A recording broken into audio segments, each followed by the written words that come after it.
Yo, what is going on, peoples? How are you doing? Bushy Brother here. April 15th, 2020. Reset button press. Still not working. Alright, so we are on day number umpteenth of the situation, and you all know what the situation is, so boom. Today, I'm advocating. I truly am. I'm looking at on the horizon. We're going to get through this because we always do. No matter how bad things are, there is always a light at the end of the tunnel. Coming out of this, hopefully some changes will be made by everybody, and especially the powers that be.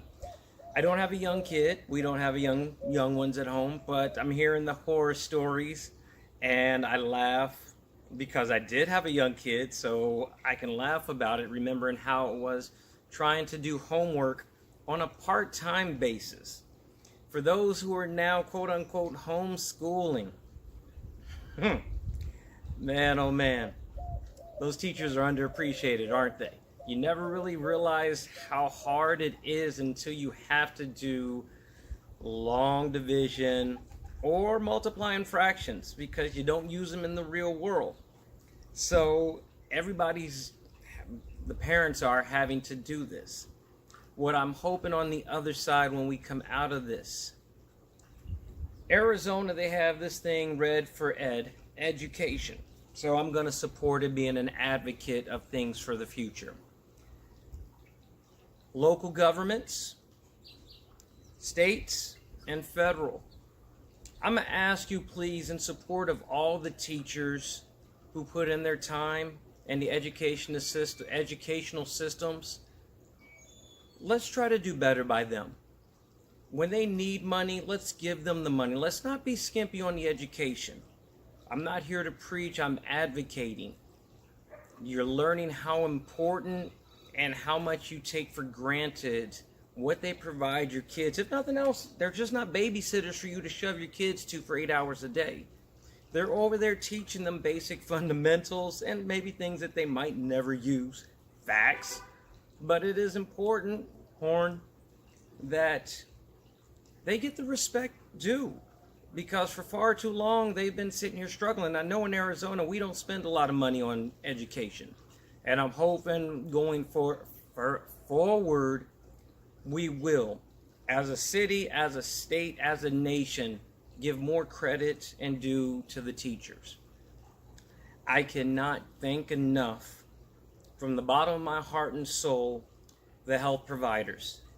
The people who are out there on the front lines risking not only their health and lives, but believe it or not, they're actually risking the lives of their families because they have to go home with this. And truly, I'm not mocking it. You guys are the heroes, because without you putting your lives on the line, as Spock would say, and I can't do the thing, the lives of the many outweigh the lives of the few. And you guys are truly exemplifying that notion of the Vulcan way. Hyperbole and having some fun with it, tongue in cheek, but it is truly so. Thank you. As we go forward, coming out of this, I don't want to be political. The people at the United States Post Office, 650,000 employees. Right or wrong, your stance on the government, political sides, to me, I think it all sort of needs, the electoral college sort of needs to be blown up. It's antiquated, and we're not in the 1700s anymore, but I don't do politics. Here's the thing. The backbone, the post office was never created to make money. Now, true, maybe it is not the most smoothly run operation, and there could be things to make it work better and more efficient. But it has been there since the early days of America. Pony Express, that's Wells Fargo, I know. But the mail has always been important. And the post office, 650,000 employees, many of them are veterans who, when they come back from being stationed somewhere or deployed, some of them don't have the tools necessary to compete with the technological age that we're in. And sometimes that's why the post office does favor them. They go from one uniform to another. We can't let that go. I've always said that no president wants to be the first president to let the post office go. Maybe this one might, for whatever reasons, political or not. The system is there to help connect one another. Older people still enjoy getting mail. They don't want to learn the internet. They have no desire, or they just don't have the time or opportunity to have someone teach them.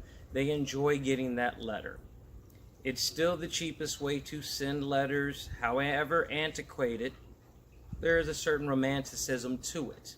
Packages, the whole shebang. We can't let that go. Support your post office. Thank the post office. Thank your UPS drivers, your Amazon drivers, your FedEx drivers for, once again, somebody else putting their life on the line because those packages come contaminated with who knows what. Thank them. Life is not perfect, but I'm telling you, any day above ground should be a good one.